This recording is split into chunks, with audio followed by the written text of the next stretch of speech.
Erosion doesn't just happen on the shores of an ocean, it is also happening on lakes. Take Lake Erie, for example. It's been affected by weathering, erosion, and deposition. Margaret Cavalier heads to Lake Erie to explain the difference between these three environmental impacts.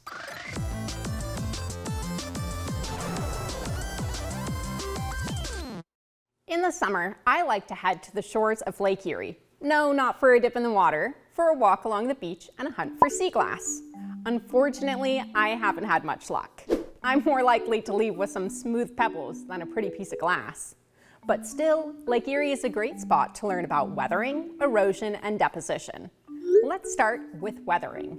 That's the breaking down of rocks, soils, and other substances into smaller pieces, especially by wind and water. So those pebbles I found, they probably weren't always so small or so smooth. Being knocked around by the water and pushed by waves into one another resulted in their rough edges being smoothed away. Voila, weathering. Zoom out from the pebbles and we can see erosion in action. Erosion is a process of moving rocks and soil to a new location. As waves from Lake Erie hit the shore, they start to knock down soft soil and pull it away from its original place.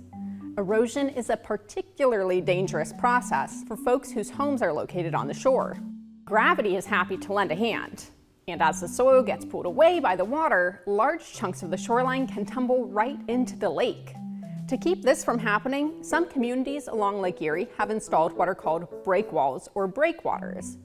Those are usually large piles of rock that are not as easy for the lake to erode. Of course, all of Lake Erie is an example of erosion. During the Ice Age, the glacier that covered Ohio scooped right through the area, leaving the lake behind. You can see good evidence of it over on Kelly's Island. Check out these grooves left behind. Erosion is a pretty destructive process.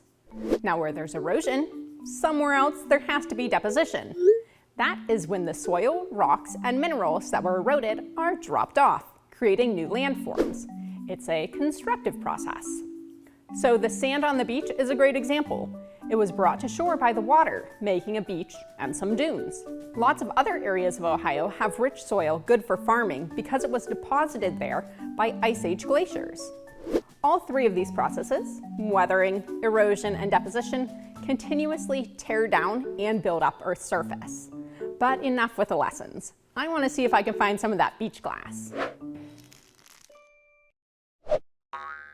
Thank you, Margaret. Now for our write-in question this week, we want to know, have you noticed weathering, erosion, or deposition in your neighborhood?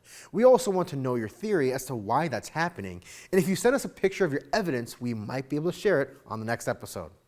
Remember, you can always send in your answers using our inbox form online.